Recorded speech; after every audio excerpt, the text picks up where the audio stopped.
Summer 1943, Camp Crossville, Tennessee. The German soldier stared hypnotized at the brown liquid fizzing in the bottle. He had never seen anything like it. After 2 years fighting under the scorching sun of the African desert, surviving on hard biscuits and coffee made from roasted grains, this sweet carbonated drink called Coca-Cola seemed to come from another world. It cost 5 cents at the camp canteen, the same price, the guards told him, that American children paid with their allowance. He took his first sip, and everything the Nazis had taught him about America began to crumble.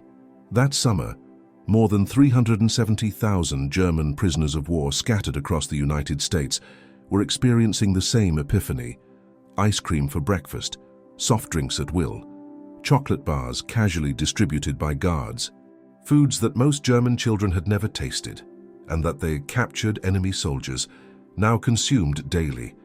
The mathematics of war was being rewritten in sugar and chocolate. And an inescapable question began to torment these men. If America can waste so much wealth even on its prisoners, what else did the Nazis lie to us about? What began with astonishment at American sweets would transform into the most unlikely psychological weapon of World War II, one that didn't fire bullets, but melted ideologies.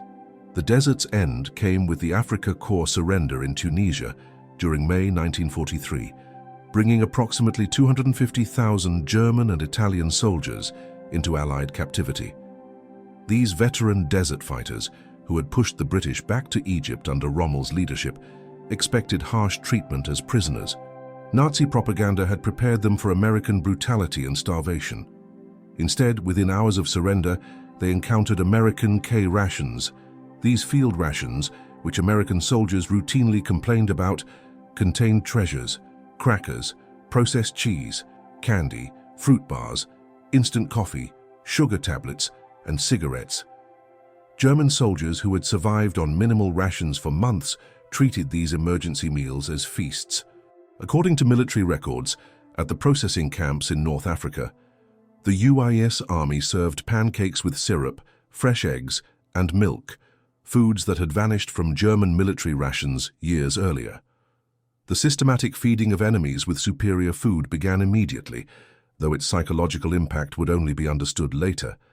A German officer later testified to the International Red Cross, "We expected to be starved as prisoners. Instead, the Americans fed us better than our own army had." This confusion about American resources began our education. The Liberty ships carrying POWs across the Atlantic in summer 1943 provided intensive education in American abundance. These vessels, mass-produced at unprecedented rates, one completed every 42 hours at peak production, transported up to 30,000 prisoners monthly to the United States. Naval records show that prisoner rations aboard these ships matched or exceeded standard crew provisions, approximately 3,500 calories daily, including fresh bread, meat, vegetables, and coffee with sugar and milk. The ship's refrigeration systems, standard equipment on American vessels, maintained fresh food throughout the 2-week crossing. Most remarkably, documented accounts confirm that ice cream was served on multiple occasions during Atlantic crossings. The USS General Emma B. Stewart's log from July 1943 records serving ice cream to prisoners on July 4th, using the ship's ice cream maker that produced 10 gallons per batch. For men who hadn't seen ice cream since before the war, this frozen dessert in the middle of the ocean defied understanding. When ships docked at ports like Norfolk and Newport News, German POWs encountered an America that Nazi propaganda had declared impossible. The Norfolk Naval Base, covering 4,300 acres with extensive waterfront facilities, handled more cargo daily than major German ports managed weekly. At the port exchanges, shops for dock workers, prisoners glimpsed shelves stocked with candy bars from major manufacturers like Hershey, Mars, and Nestle. Military procurement records from 1943 show these exchanges stocked dozens of candy varieties, selling them at standard prices, 5 cents for most candy bars, the same price charged across America. The journey inland by train provided further education. Unlike the cattle cars used for transport in Europe, German POWs traveled in passenger coaches. The dining cars served full meals. Documented menus from July 1943 show fried chicken, vegetables, pie, and coffee. Prisoners discovered this wasn't special treatment, but standard American rail service. The prison camp system constructed across America housed POWs in conditions that exceeded Geneva Convention requirements. Camp Crossville, Tennessee, typical of the larger facilities, included electric lights, hot water, flush toilets, and heated barracks. But the camp exchanges, the PX stores, delivered the deepest impact.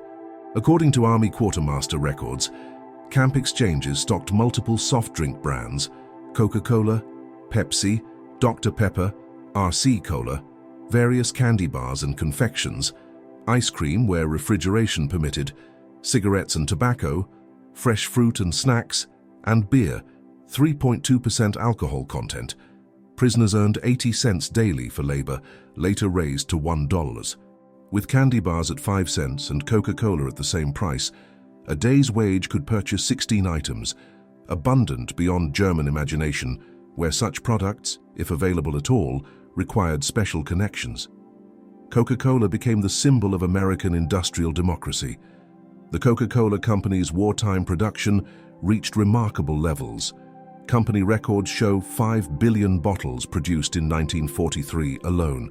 The military contract guaranteed 5-cent Coca-Cola to American servicemen worldwide, a commitment requiring unprecedented logistics. German prisoners discovered that this soft drink, unknown to most before capture, was ubiquitous in America. Every camp received regular deliveries.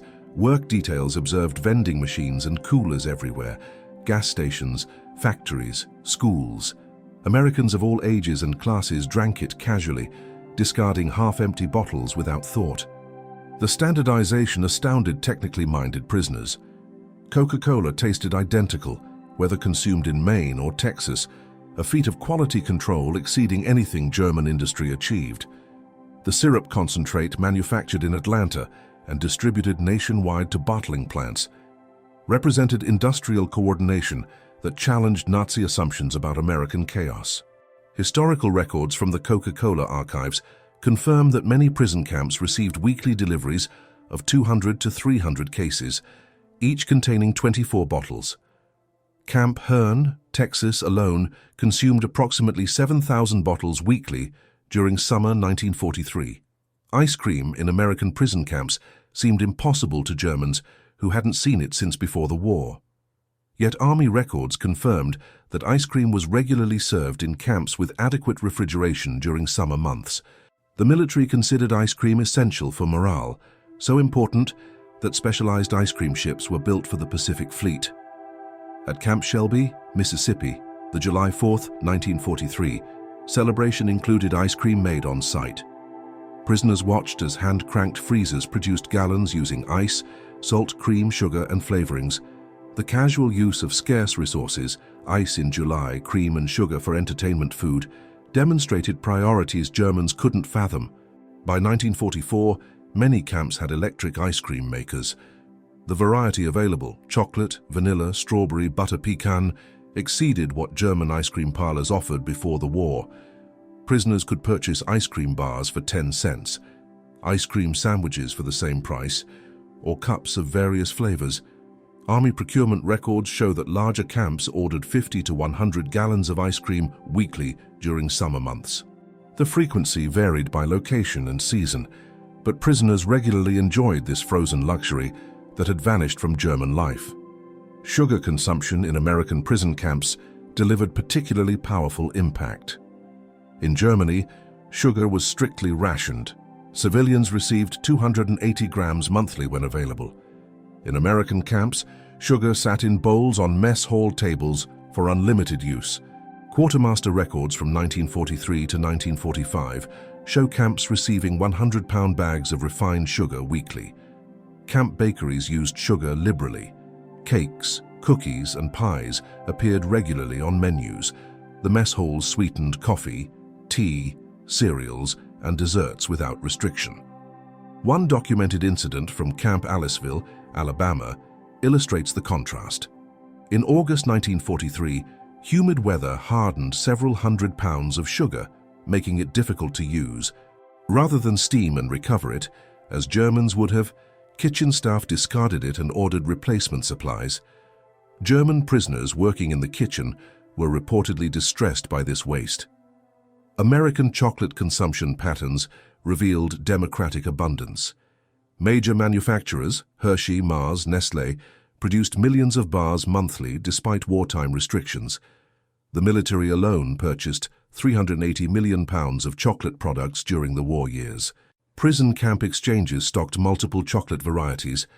The standard Hershey bar, D rations, emergency chocolate bars, and various candy bars containing chocolate were available for 5 to 10 cents. Prisoners discovered Americans had preferences among chocolate brands, casually choosing one over another. Red Cross packages distributed monthly to prisoners included chocolate bars among other items. The American Red Cross records show that standard parcels contained chocolate or candy bars, instant coffee, processed cheese, crackers, canned meat, cigarettes, soap. These packages supplemented regular rations, providing luxury items that exceeded what German civilians received as basic rations. Thanksgiving 1943 introduced German prisoners to American holiday abundance. This purely American celebration demonstrated national coordination of consumption that dwarfed German organizational efforts. Army records confirm that all prison camps served traditional Thanksgiving dinner: roast turkey with stuffing, mashed potatoes and gravy, sweet potatoes, cranberry sauce, vegetables, pumpkin pie, coffee, and milk. The logistics required to provide turkey dinners to 425,000 POWs and millions of American servicemen worldwide showcased organizational capacity. The fact that German prisoners received the same meal as American soldiers emphasized equality of treatment that contradicted Nazi racial hierarchy. Christmas 1943 brought unexpected generosity from American civilians. Church groups, civic organizations, and individuals sent packages to German POWs. The American Friends Service Committee alone distributed 50,000 Christmas packages to enemy prisoners. These packages typically contained homemade cookies, candy, toiletries, games and books, cigarettes, and writing materials. Local communities near camps often provided additional support. In Tonkawa, Oklahoma, townspeople delivered homemade treats to German prisoners at Camp Tonkawa. In Hearne, Texas, church groups brought Christmas cookies and candy to Camp Hearne. This civilian kindness toward enemies challenged Nazi ideology fundamentally. Americans who had family members fighting against Germany nevertheless showed charity to German prisoners, demonstrating strength through mercy rather than vengeance. As labor shortages intensified, German POWs worked increasingly outside camps, witnessing American food production firsthand. By 1944, approximately 100,000 prisoners worked in agriculture and food processing, gaining intimate knowledge of American abundance. In Michigan orchards, prisoners picked cherries destined for maraschino production, the bright garnishes topping ice cream sundaes. The volume staggered them, single orchards producing tons of fruit for decorative purposes. At canneries, prisoners observed quality control that rejected perfectly edible food for minor imperfections. Del Monte records from 1944 show that approximately 15% of fruit was rejected for canning due to size irregularities or minor blemishes, typically diverted to animal feed. Sugar beet processing in Colorado and Nebraska revealed agricultural mechanization beyond German achievement. Single farms produced more sugar beets than entire German regions. Prisoners learned that American sugar production from both cane and beets reached approximately 7 million tons annually, explaining the casual abundance they witnessed. German prisoners working near schools witnessed early versions of organized school lunch programs. Children received hot lunches including milk, protein, and vegetables. The National School Lunch Act would formalize this in 1946, but precedent programs operated during the war. The milk program particularly impressed German observers. Many schools provided fresh milk to children daily. The logistics of daily delivery to thousands of schools demonstrated organizational capacity that Germany couldn't achieve for military supplies. Some school cafeterias offered ice cream for additional purchase. The concept of children buying frozen desserts at school while German children faced food shortages created profound impact among prisoner observers. When minimum security prisoners ate at American diners under guard, they encountered democratic abundance. These small restaurants offered menus that would have graced elite German establishments, available to anyone with modest funds. Documented prices from 1944 show hamburger 25 cents, Coca-Cola 5 cents, pie slice 15 cents, ice cream sundae 25 cents, full dinner special 65 to 75 cents. The equality of service, anyone could order anything, contradicted German social stratification. A factory worker and a bank president ate identical meals at adjacent counter stools, served by the same waitress for the same price. As prisoners gained access to American publications, they discovered production statistics that dwarfed German efforts. 1944. American production documented figures: sugar approximately 7 million tons, chocolate and cocoa products 380 million pounds, military alone, Coca-Cola 5 billion bottles, 1943 figure, ice cream over 500 million gallons, milk 119 billion. German production in the same period showed sugar heavily rationed primarily from beets, chocolate as military priority only, soft drinks minimal production, ice cream virtually non-existent, milk severely rationed. These numbers, published openly in American media, demonstrated that America's wartime production exceeded Germany's peacetime peaks. By late 1944, German POWs were sending food packages to Germany rather than receiving them. Using camp wages, prisoners purchased American products to mail home: chocolate bars, instant coffee, canned goods. International Red Cross records confirm this reversal. German prisoners in America sent approximately 11 million parcels to Germany during their captivity, most containing food items. The impact on German families, receiving American abundance from imprisoned relatives while they faced starvation in freedom, profoundly undermined Nazi ideology. American rationing implemented during the war revealed the gulf between societies. Americans complained about sugar rationing of £2 monthly per person, more than triple the German allowance when available. American meat rationing at 28 ounces weekly per person exceeded what Germans received monthly. Even rationed, Americans maintained consumption levels Germans considered impossible luxury. The Office of Price Administration records show Americans purchased 74 pounds of sugar per capita in 1944, despite rationing 10 times German consumption. Beyond Coca-Cola, prisoners discovered America's soft drink industry. Pepsi-Cola, Dr. Pepper, RC Cola, Orange Crush, and regional brands competed nationwide. The variety itself, multiple companies producing similar products, demonstrated market abundance impossible under the German-controlled economy. Bottling plants operated in every major city.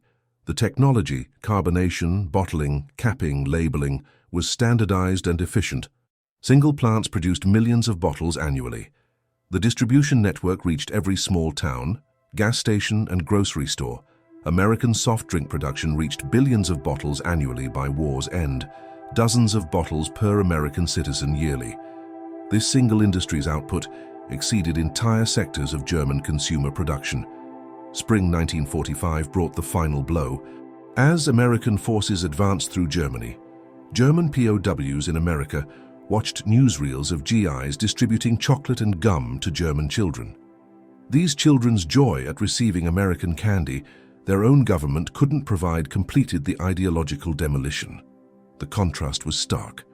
American soldiers advancing through enemy territory carried enough candy to give away, while the German state that promised triumph delivered starvation.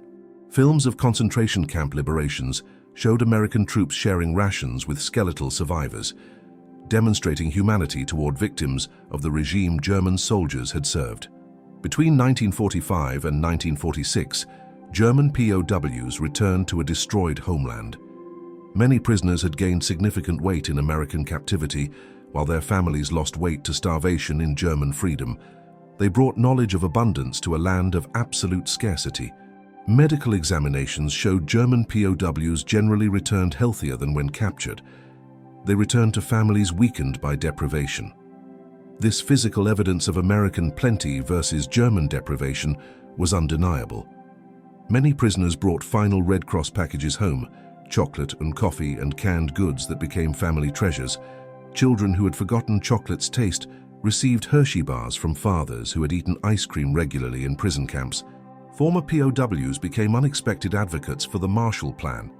They had witnessed American abundance that wasn't zero-sum, prosperity through production rather than conquest. Their testimony that Americans could afford to rebuild enemies influenced German acceptance of American aid. These men understood that American power came from productive capacity, not extraction. They had seen a society wealthy enough to waste food while fighting a global war. This mental model, creation rather than conquest, shaped West Germany's economic approach. The German economic miracle of the 1950s was partially built on knowledge gained in American prison camps. Former POWs who had witnessed American production methods, distribution systems, and consumer abundance applied these lessons to German reconstruction. They had learned that mass production could make luxuries affordable. Standardization enabled quality and efficiency. Consumer abundance created political stability. Industrial democracy could outproduce authoritarian control. These lessons learned through Coca-Cola and ice cream shaped a generation of German business and political leaders. The transformation of German POWs through American food abundance is documented in military quartermaster records, International Red Cross reports, corporate production records, particularly Coca-Cola archives, POW correspondence, censored but preserved, post-war interviews and memoirs and academic studies, particularly Arnold Kramer's extensive research. Arnold Kramer, the leading historian of German POWs in America, concluded that food abundance was central to ideological transformation. His research confirmed that casual American plenty accomplished what formal re-education programs couldn't: complete demolition of Nazi superiority myths. The statistical summary tells an irrefutable story. Average POW consumption, 1943 to 1946. Daily calories, 3,300 to 3,600. Sugar, 4 pounds monthly available. Meat, 32 ounces weekly. Milk, 1 quart daily available. Ice cream served regularly during summer. Soft drinks unlimited at 5 cents each. German civilian rations, same period. Daily calories 1,200 to 1,500. Sugar 280 grams monthly when available. Meat 10.5 ounces weekly, often unavailable. Milk severely rationed. Ice cream non-existent. Soft drinks none available. These disparities weren't propaganda, but documented reality. Enemy prisoners ate better than German civilians, proving American abundance extended even to defeated foes. The POW experience with American food culture influenced post-war Germany profoundly. Coca-Cola returned to West Germany in 1949, becoming a symbol of American alliance. Ice cream parlors modeling American soda fountains appeared in German cities. Candy bars and chewing gum became symbols of recovery. Former prisoners of war often became importers of American food products, understanding their appeal from personal experience. They knew these products represented more than taste. They symbolized abundance, democracy, and modernity. The introduction of supermarkets to Germany in the 1950s was championed by former POWs who had witnessed American grocery stores. They understood that democratic abundance required new distribution methods, not just production increases. In various post-war interviews and memoirs, German POWs consistently identified food abundance as transformative.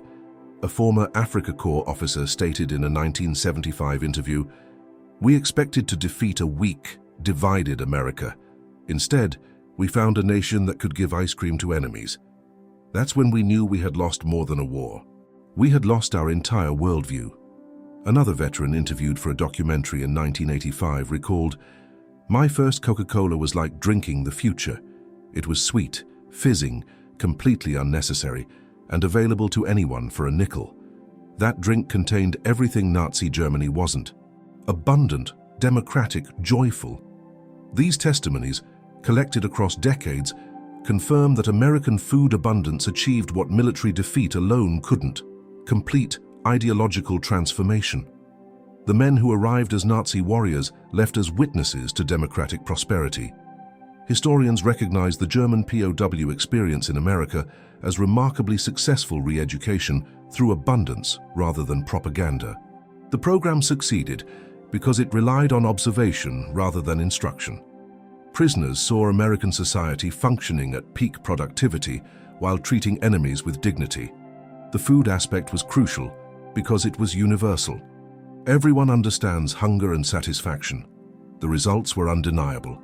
Weight gain and health improvement were visible. Continuous 3 meals daily, plus canteen purchases. Comparative prisoners knew German deprivation intimately. Every meal became a lesson in American industrial capacity. Every Coca-Cola demonstrated standardization and distribution. Every ice cream sundae showed that abundance could be democratic. Children of prisoners of war grew up hearing about American abundance in prison camps.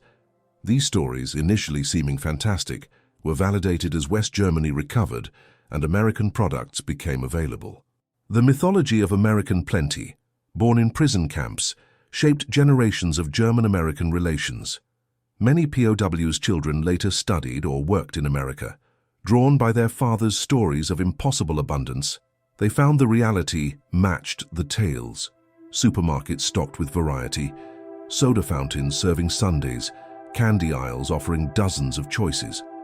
This multi-generational impact extended beyond individuals. West German business culture absorbed lessons about consumer abundance, quality standardization, and democratic markets. The economic miracle wasn't just about production, but about creating abundance for ordinary citizens. Today, McDonald's operates over 1,400 restaurants in Germany. Coca-Cola is ubiquitous. Ice cream is ordinary. The transformation from scarcity to abundance, initiated in American prison camps, is complete. Yet the historical lesson remains powerful. Ideological transformation through abundance rather than deprivation. Kindness rather than cruelty. Demonstration rather than propaganda. The German POWs who couldn't believe ice cream and Coca-Cola in American prison camps witnessed democracy's ultimate weapon. The ability to create such abundance that it could be casually shared with enemies. The story of German POWs and American abundance represents one of history's most extraordinary paradoxes. A war won not only through firepower, but through generosity. An ideology dismantled not by propaganda, but by ice cream. A totalitarian worldview shattered by soft drinks and unlimited seconds. These men underwent a transformation that no re-education program could have engineered. They arrived as true believers, convinced of German superiority, certain of American decadence and weakness. They departed with their convictions in ruins, having discovered that American strength emanated from something far more devastating than military doctrine. Productive capacity so vast, so incomprehensibly abundant, that it could afford to waste resources on enemy prisoners without a second thought. A society that could sell Coca-Cola to captured soldiers for 5 cents possessed a form of power that transcended mere military might.